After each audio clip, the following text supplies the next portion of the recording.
चाहूंगी कि वो हमारे स्टूडेंट्स को उनकी हम्बलनेस और विजडम से छोटी सी कहानी बोलने वाला।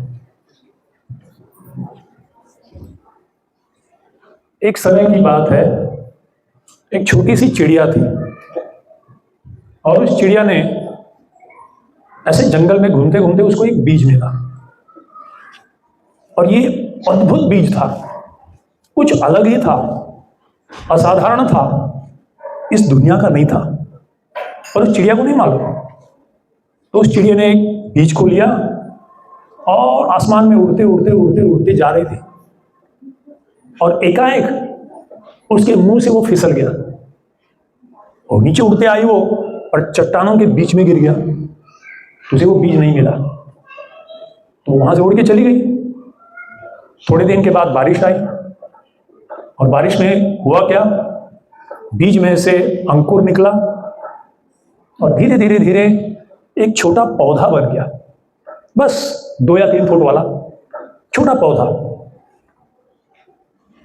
तो एक दिन एक गिलहरी आई। आप सब गिलहरी जानते हो? Yes. कितने लोगों ने गिलहरी देखा है? हाथ उठाएं। ओके, कितने लोगों ने नहीं देखा है गिलहरी? अच्छा तो ये गिलहरी आई, छोटी सी पौधे को देखा, अरे वाह, अगर मैं इस पौधे के अच्छे मुलायम पत्ते को खाने लगूंगा तो कम से कम मेरे 4 दिन का नाश्ता, ब्रेकफास्ट, लंच और डिनर मेरा हो जाएगा। और वो तुरंत वो गिलहरी जब खाने गई उस पत्ते को तो बगल में एक छोटा वृक्ष था और वो वृक्ष के ऊपर एक उल्लू बैठा हुआ था और ये उल्लू बहुत ही बुद्धिमान, बहुत ही दूरदृष्टि वाला था। तो उस उल्लू ने कहा, उसने अंग्रेजी में कहा, don't eat it now, don't eat it now, let it grow for now. क्या बोला उसने? Don't eat it now. Don't eat it now, Don't eat it now. Let it grow for now. Let it is grow for now. हाँ, इसे खाना मत, इसे बढ़ने दो, बाद में आके तू खाना। तो गिलहरी बोली ठीक है, बाद में आऊंगी मैं, और गिलहरी चली गई। फिर धीरे धीरे वो पेड़ बढ़ते बढ़ते, वो पौधा बढ़ते बढ़ते एक बड़ा, मतलब कम से कम ये जो पीला दाग है ना यहाँ, इतना बड़ा एक छोटा वृक्ष बन गया। तो एक दिन एक बकरी आई और बकरी ने सोचा, वाह, इस पेड़ को अगर मैं खाना शुरू किया तो कम से कम 15 दिन की ब्रेकफास्ट, लंच, डिनर मुझे मिल जाएगी। और जैसे वो बकरी मुंह लगाने गया उस पत्ते पे, तो उस उल्लू ने क्या कहा, don't eat it now, let it grow for now. इसे मत खाओ, इसे बढ़ने दो, बाद में तुम आना। ठीक है। फिर अब ये पेड़ बढ़ा बढ़ा बढ़ा, इतना बड़ा हो गया, विशाल वृक्ष बन गया।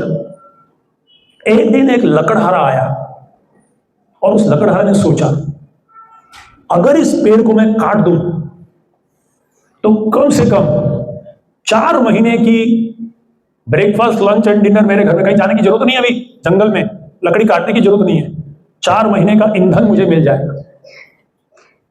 और जैसे उसने कुल्हाड़ी उठाया और जड़ पे प्रहार करने का सोचा तो उस उल्लू ने क्या बोला,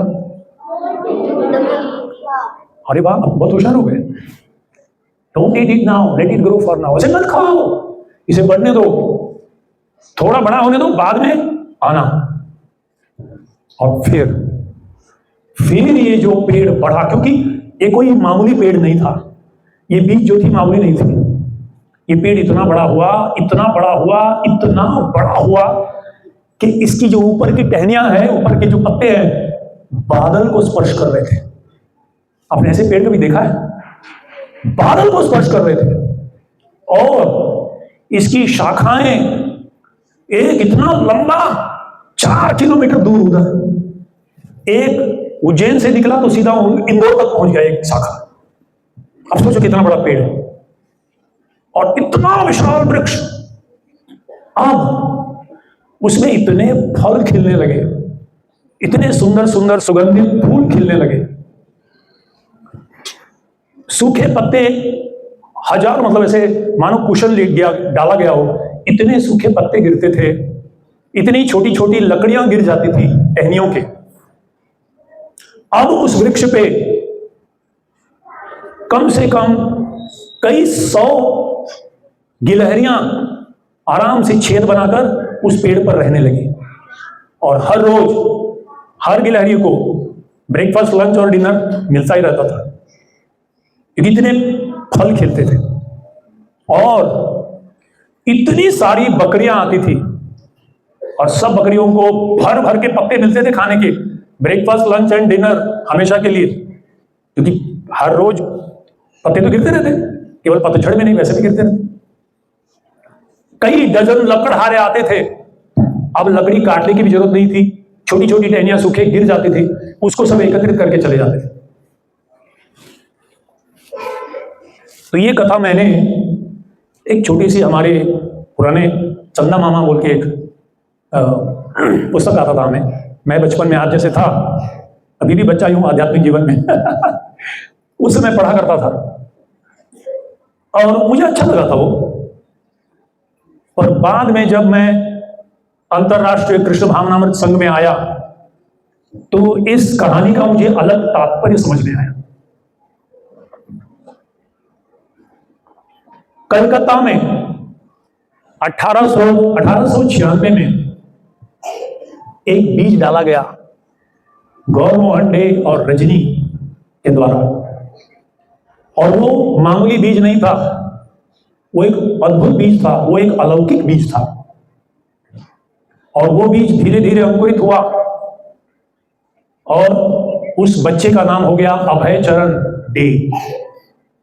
और जब बालक थे, मानो एक छोटे पौधे जैसे, तब उनकी मां ने इच्छा की कि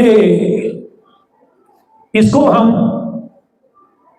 नहीं, एक बार टाइफाइड हो गया, अभय चरण को टाइफाइड हो गया, तो डॉक्टर ने आके कहा इसको तो चिकन सूप खिलाना चाहिए, मुर्गी की जो होती है ना सूप, वो खिलाना चाहिए, नहीं तो ये शायद मर जाएगा। तो उसकी मां ने बोला चलो चलो जी पिला दो। और उनके पिता ने कहा, गौरमोहन डे ने नहीं रहने दो, चलेगा, मैं थोड़े एक्स्ट्रा जप करूंगा, प्रार्थना करूंगा भगवान से। फिर भी डॉक्टर और माता की जबरदस्ती करने पर उसे पिलाया गया उस बच्चे को, और तुरंत उस बच्चे ने उल्टी कर दिया। अब चिंतित हो गई माता कि कल जिंदा रहेगा कि नहीं। पिताजी ने गोद पे लेके प्रार्थना करते रहे, नरसिंह आरती, तुलसी आरती जैसे आप कर रहे थे। अगले दिन बच्चा एकदम उठ के खड़ा हो गया, ठीक हो गया। फिर थोड़े थोड़े थोड़े थोड़े बड़े हुए अभय चरण, अब 10वीं पास हो गया, 12वीं हो गया, अब उनको कॉलेज जाना था।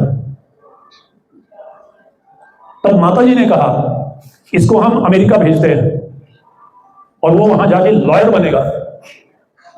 पर पिताजी ने, अभय चरण के पिता गौरमोहन, उन्होंने कहा हाँ, अब इधर ही रहने दो, मैं चाहता हूं कि ये राधा रानी का अच्छा भक्त बने, इधर ही पढ़ाई करेगा। ठीक है। फिर और थोड़े बड़े हुए, अब एक दुकान चलाते थे, दवाइयों की दुकान चलाते थे, बिजनेस कर रहे थे। और तब गौड़ी मठ में वो सम्मिलित हुए, और तब उनके जो दूसरे गुरु भाई थे, उन्होंने कहा अरे गौरमोहन बहुत होशियार व्यक्ति है, ये बहुत अच्छा प्रचार करता है, इनको टेंपल प्रेसिडेंट बना दो। पर उनके गुरु भक्ति सिद्धांत सरस्वती ठाकुर ने कहा नहीं नहीं नहीं नहीं, अभी से जो कर रहा है करने दो, समय आने पर ये सब कुछ करेगा, समय आने पर ये सब कुछ करेगा। और फिर अभय चरणारविंद भक्ति वेदांत स्वामी प्रभुपाद जी, उनका यश, उनकी महिमा, उनका प्रचार बढ़ता गया, बढ़ता गया, बढ़ता गया, बढ़ता गया। एले जश घुषुक त्रिभुवन, केवल आकाश नहीं, तीनों लोकों में फैलने लगा।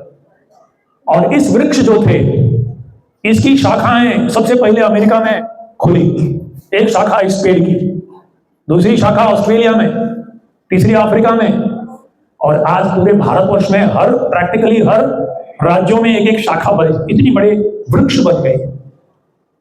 और इस वृक्ष का आश्रय और आधार लेकर ऐसे हजारों हजारों डॉक्टर हैं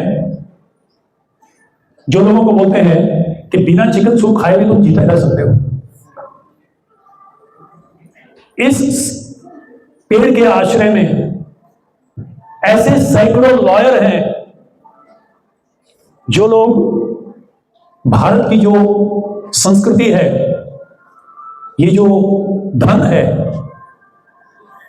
ये पूरे विश्व भर में फैला रहे हैं। और इसी वृक्ष के आश्रय लेकर आज ऐसे सैकड़ों सैकड़ों टेम्पल प्रेसिडेंट लोग भी हैं जिनको आश्रय मिल रहा है उस पेड़ के नीचे। उनमें से एक तो यहां बैठे हुए हैं, फिर और वो हमारे पूजनीय। तो इस तरह से इसमें सीखना क्या है? कभी कभी कुछ जगह में, कुछ देशों में चाइल्ड लेबर तुरंत उनको काम करने में लगा देते गरीबी के कारण। पर ये जो ज्ञान है, ये ज्ञान अगर मिले योग्य समय पे, योग्य ज्ञान अगर लोगों को मिले, एक आदर्श व्यक्तित्व की स्थापना करने के लिए ये आधारशिला जो है, ये स्कूल, ये हो, तो एक व्यक्ति का चरित्र की जो वृक्ष है ये इतना फैलेगा। जैसे सांदीपनी आश्रम में यहां कृष्ण बलराम ने जब अध्ययन किया था तो गुरुजी ने उनको आशीर्वाद दिया था कि क्योंकि तुमने बड़े निष्ठापूर्वक आज्ञा पालन करते हुए बड़ी नम्रता से तुमने सेवा की है और इस ज्ञान को श्रवण किया है और प्रामाणिकता से अपने जीवन में अपनाया है, तो बच्चों मैं तुम्हें आशीर्वाद देता हूं। सांदीपनी मुनि कहे मैं 2 चीज आशीर्वाद देता हूं, एक तुम्हारी सारी इच्छाएं पूर्ण होगी, और दूसरी बात मैंने जो भी सिखाया है वो आजीवन तुम उसे भूलोगे नहीं, बल्कि तुम्हारे हृदय में ये ज्ञान हमेशा नवनवायमान रहेगा। तो यही परंपरा में, और ये खास उज्जैन तो खास शहर है जहां हम कृष्णम वंदे जगत गुरु जो है वो आके शिक्षा ग्रहण किए थे। तो आप लोग बड़े सौभाग्यशाली हो, छोटे मोटे कृष्ण बलराम। तो मैं हृदय से श्रील प्रभुपाद जी की, श्री राधा मदन मोहन की कृपा की याचना करूंगा, भर भर के आपको कृपा मिले। और बहुत ही कृतज्ञ हूं आप सब शिक्षकों का जो ये बीज बो रहे हैं और इस पौधों को आप सिंचित कर रहे हो। बहुत बहुत धन्यवाद। हरे कृष्ण।